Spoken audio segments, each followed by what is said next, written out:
The Messenger of Allah, Nabi Muhammad alayhi salatu wasalam, informed us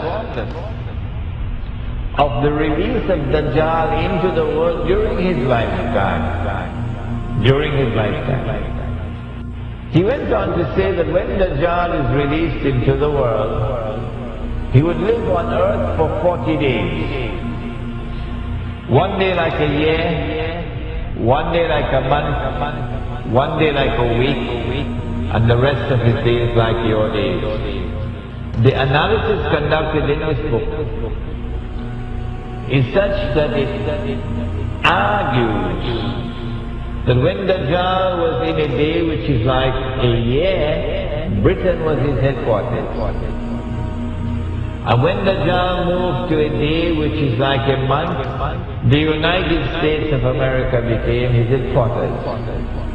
And finally when Dajjal is going to be in a day which is like a week, he comes back home to the Holy Land. He comes back home to the Holy Land.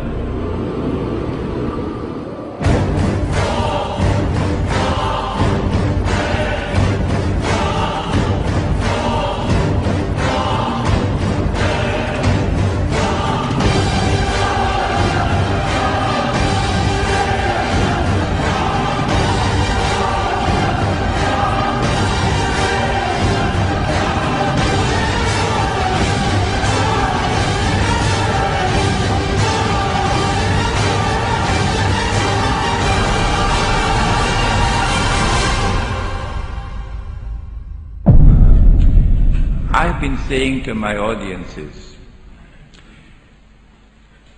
if the Holy Land was liberated by a British army in November 1917, and that was just a chance military event, it happened by chance. If British rule over the Holy Land from 1918 to 1948 was just by chance.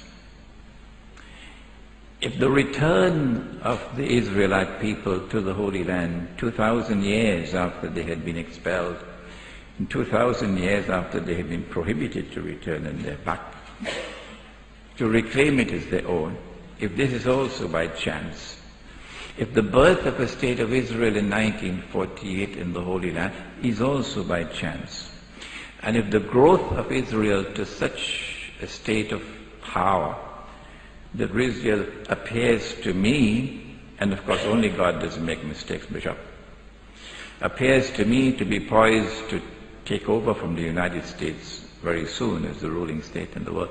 If all of these things can happen by chance, then Bishop, the cow can also jump over the moon.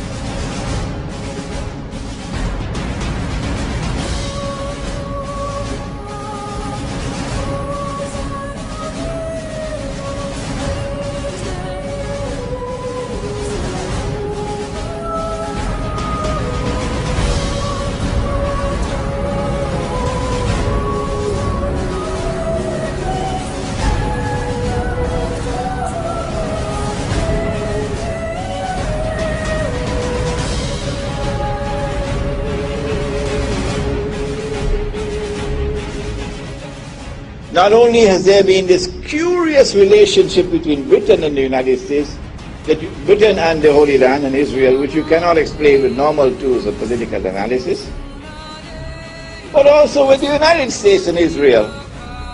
Which political scientist there is in the world today who can offer a rational explanation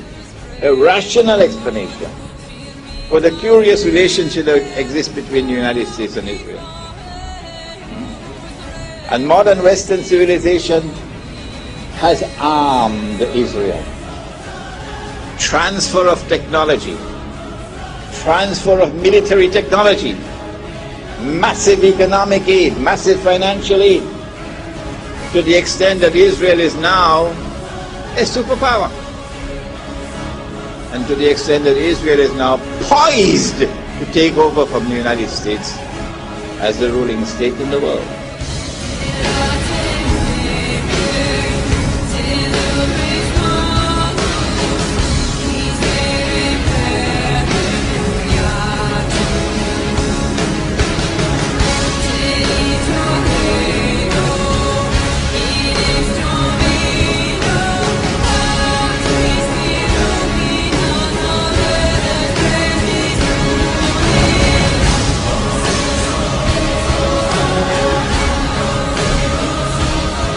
Modern Western civilization has an unwritten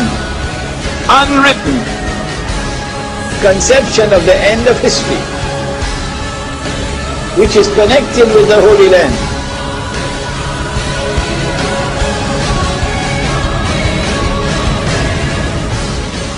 There is an actor at work in modern Western civilization, which is constantly using modern Western civilization to achieve his objective. There is an actor at work in modern Western civilization. There is an actor at work.